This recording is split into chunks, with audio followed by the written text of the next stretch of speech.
Welcome back to the Pick'em segments of the Bullet Grill House High School Sports Pregame Show. Craig Irwin, Brian Besh, Chris Moran sitting in here. And,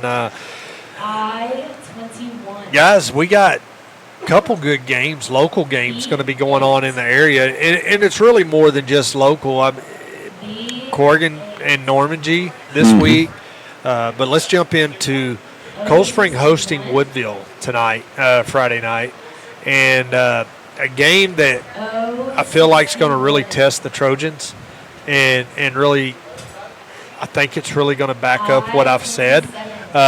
Good friend of mine, my broadcast partner, Christian Doggett, he feels strongly that Cold Spring's going to fool around and win one of those two games against Woodville and Diboll. I wouldn't disagree with that. And we talked about it on our podcast on Lone Star Gridiron. We talked about it there, and then we talked about it on the 3A podcast there on 590 Sports there on YouTube. So with the two, it wouldn't surprise me, but I'm still not apprehensive on the 4-6 record that I have Cold Spring set to be on this year. Mm-hmm. And if I'm right, I'm a saint. If I'm wrong, then everybody can crucify me. But I think it's going to be a good game, good test for the Trojans. It is a home game. That's the benefit of it. If we can put a lot of people in the seats and really put some crowd interaction behind there, that's going to be big. I've noticed over the last couple weeks, even with 2 weeks of Easton Dean being on the defensive side of the ball, they've picked up on it. They're running away from him. Jalen Bradford's been having some big games. Tate Stampard, he's had some big games, some big hits, slowing guys down and letting the rest of the defense. But what concerns me is the secondary is young. And the way that Crockett unofficially was able to pick that secondary apart, and if it wasn't for receivers dropping the ball, then that football game goes another direction. And if you haven't seen about Crockett being borderline making the playoffs, and if you haven't seen Woodville in a while, went from basically a run-heavy offense to doing just the opposite now.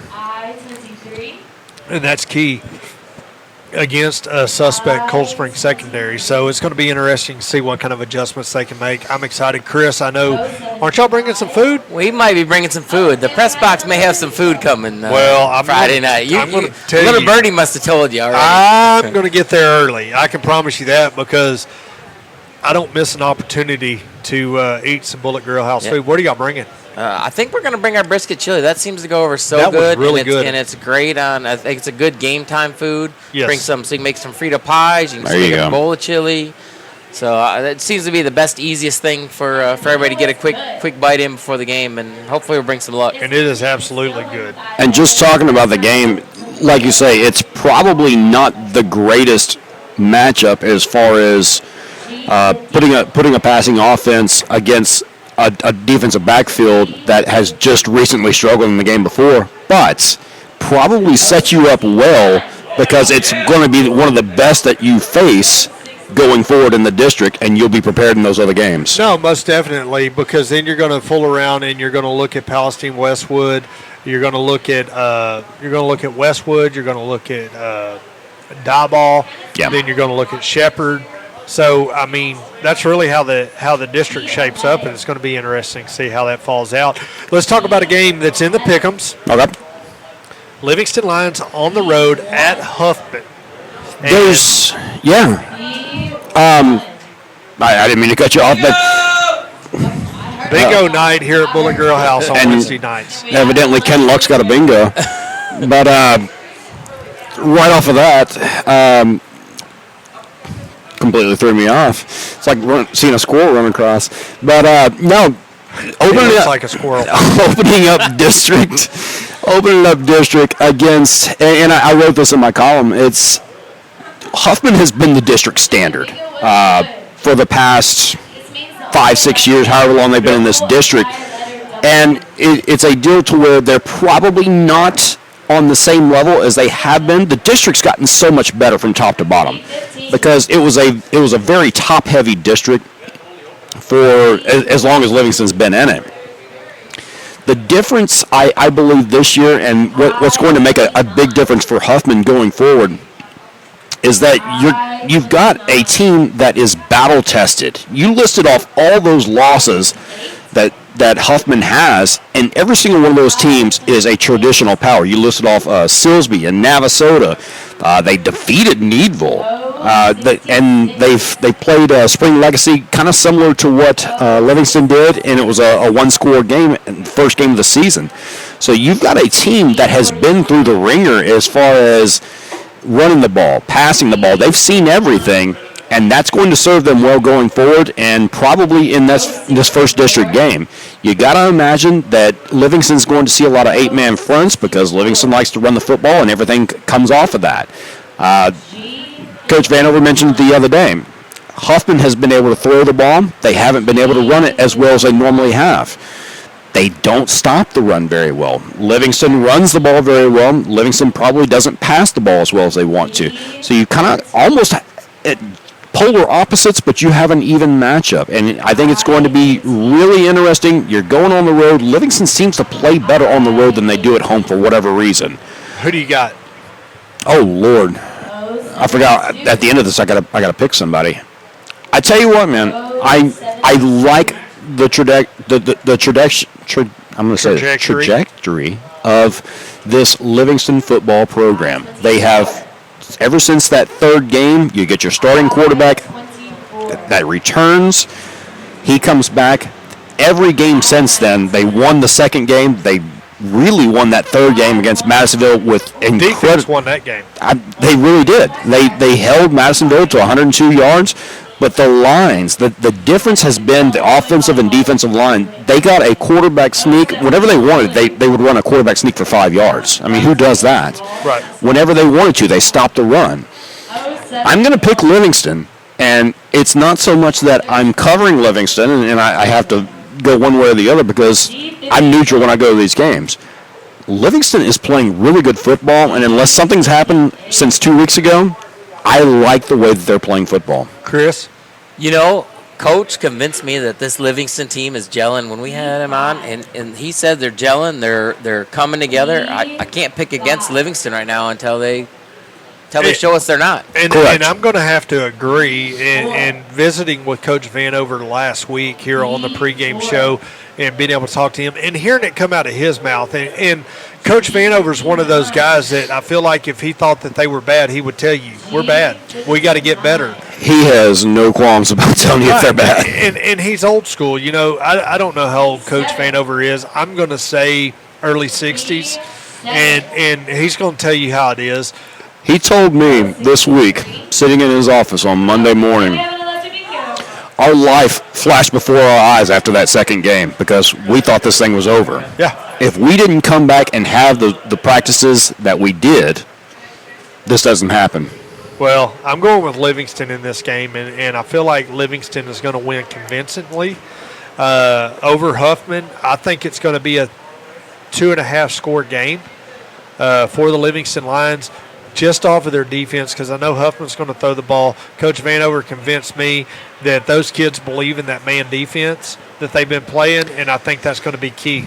Defensive backfield has been a weakness until this past week. They've been able to mask it really well the past couple of weeks. It has been a weakness. It may rear its head again. Hopefully it doesn't. But once you execute something positively, it instills in those kids' mind. Absolutely. And Coach Vanover, and I quote him, they did not believe that they could play man defense. Mm-hmm. And they found out against Madisonville, they trusted the coaching staff. They played man defense and was able to win a football game. And the biggest thing they did, they got to the quarterback. Yes. They put pressure on that quarterback.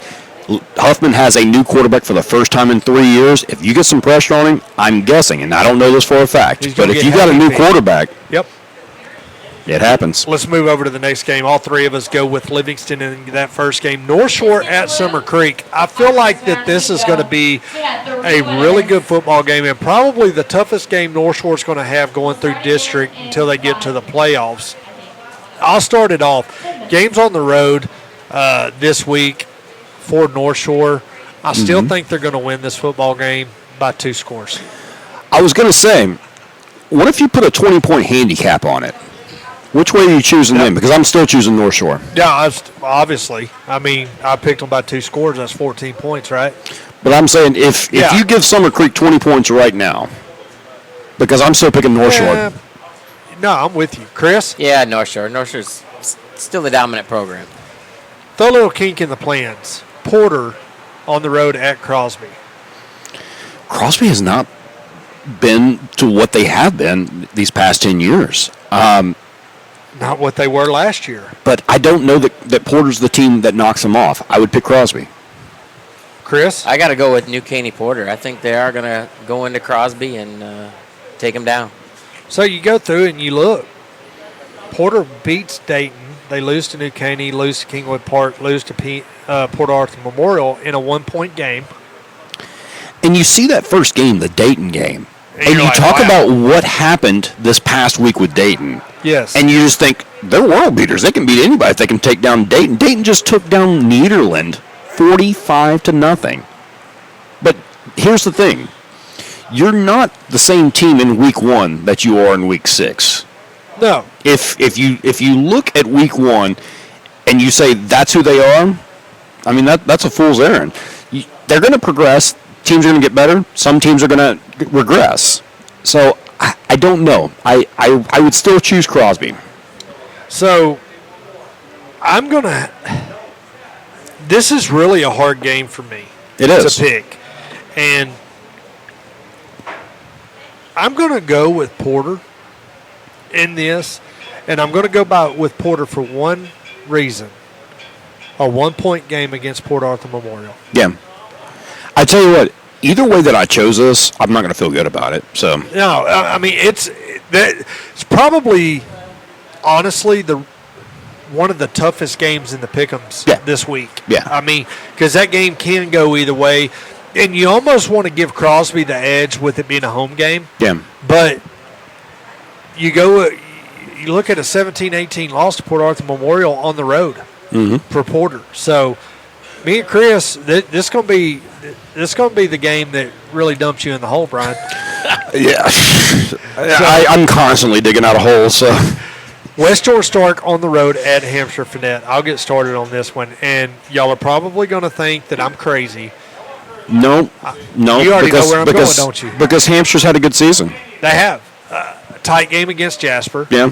And that's kind of what I'm basing it off of. Is you go back and you look at Jasper, they got West Orange Stark here in a couple weeks, but I got to go with Hampshire Finette. I'm going the opposite way. I'm going West Orange. I'm taking Hampshire Finette. I think after that close game with Jasper, I think they're going to come home and they're gonna be hungry for a win. And honestly, the coach, I can't remember his last name right off the top of my head, over there at West Orange Stark, retired last year. Yeah. New coach there at the head of the regime. I want to say Hooks, but that was many years ago. Yes. That's the first name that comes to my head. Palestine Westwood on the road at Shepherd. Oof. You know what? Shepherd. I got Shepherd. Believe in the Pirates. I believe in the Pirates as well.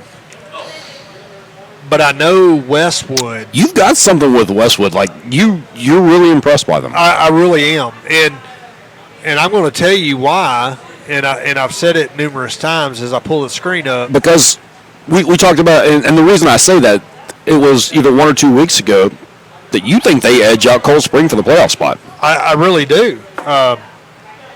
You go back and you look at their schedule. Palmer, top 10 3A team, Division II. They fall to them 21-12.